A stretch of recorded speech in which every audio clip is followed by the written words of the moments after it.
Hello বন্ধুরা, নিজের smartphone দিয়ে ডিএসএলআর কোয়ালিটি ফটোগ্রাফি কীভাবে করবেন এবং নিজের স্মার্টফোনের ক্যামেরাটাকে কীভাবে ইমপ্রুভমেন্ট করবেন। তো এখানে আমি একটা গুগল ক্যামেরা ইউজ করছি, কিন্তু এটা দিয়ে আপনি গুগল কোয়ালিটি ফটোগ্রাফিটা না সেটা আপনি ক্লিক করতে পারবেন না। তো এটাতে আপনি কিছু সেটিং আপনাকে করতে হবে, ঠিক আছে? তো সেটাকে আমি আপনাকে দেখিয়ে দিচ্ছি প্রথমে, তারপর আমি বলবো কীভাবে আপনি এটা ডাউনলোড করবেন, কীভাবে আপনি সেট আপ করবেন, ঠিক আছে? তো প্রথমে আমি গুগল ক্যামেরাটা ডাউনলোড করে নিয়েছি। এখানে আপনি দেখতে পাচ্ছেন খুবই ভালো ফোকাস হচ্ছে, কিন্তু আমার একটু কোয়ালিটিটা একটু ভালো চাই, ফটোটা দেখতে চাই ভীষণ ভালো আসে, তো সেরকম আমার লাগবে। তো তার জন্য আমি এখানে একটা সেটিং পাচ্ছি, সেখানে আপনি ক্লিক করলাম। সেখানে আমি এইচডিআর ইনহ্যান্সটাকে অ্যাক্টিভ করলাম।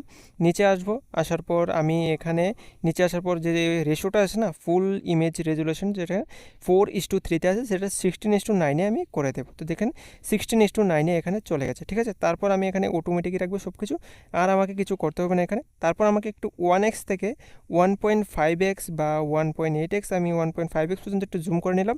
তারপর দেখেন এখানে একটা কোয়ালিটি কিন্তু চলে আসলো। তো সেখানে আমি একটা ফোকাস করে কিন্তু ফটোটা যদি আমি ক্লিক করি, ফটোটা কিন্তু এখন কিন্তু আমার ভীষণ ভালো আসবে, ঠিক আছে? ফটোটা আমি ক্লিক করে নিলাম এবং ফটোটা কোয়ালিটিটা আপনার সামনে দেখাবো।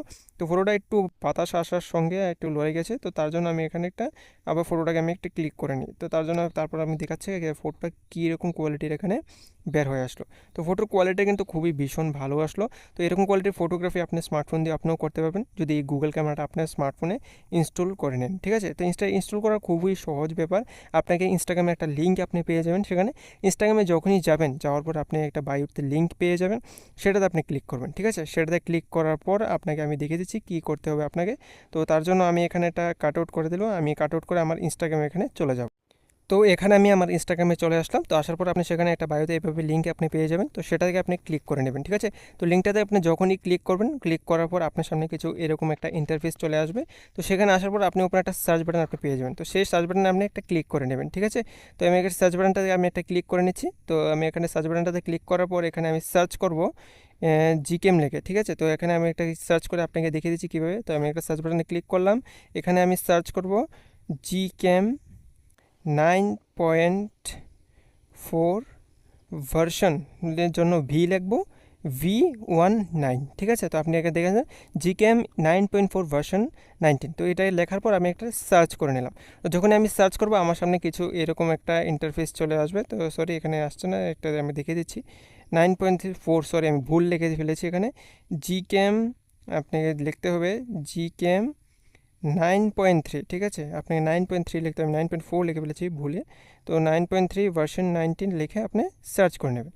তো সার্চ করে নেওয়ার পর আপনার সামনে এরকম একটা ইন্টারফেস চলে আসবে, সেটাকে আপনি ক্লিক করবেন।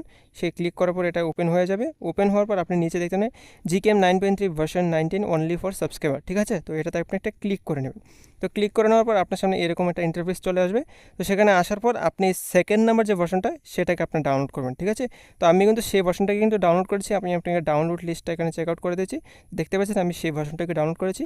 তো আপনারাও সেকেন্ড নাম্বার যে ভার্সনটা, সেটাকে আপনি ডাউনলোড করে নেবেন, ঠিক আছে? এই সেকেন্ড নাম্বার এই ভার্সনটা ডাউনলোড করে নেবেন। যদি কনফিগ ফাইলের অবশ্যই হয়, তো কনফিগ ফাইল আপনি নিচে পেয়ে যাচ্ছেন।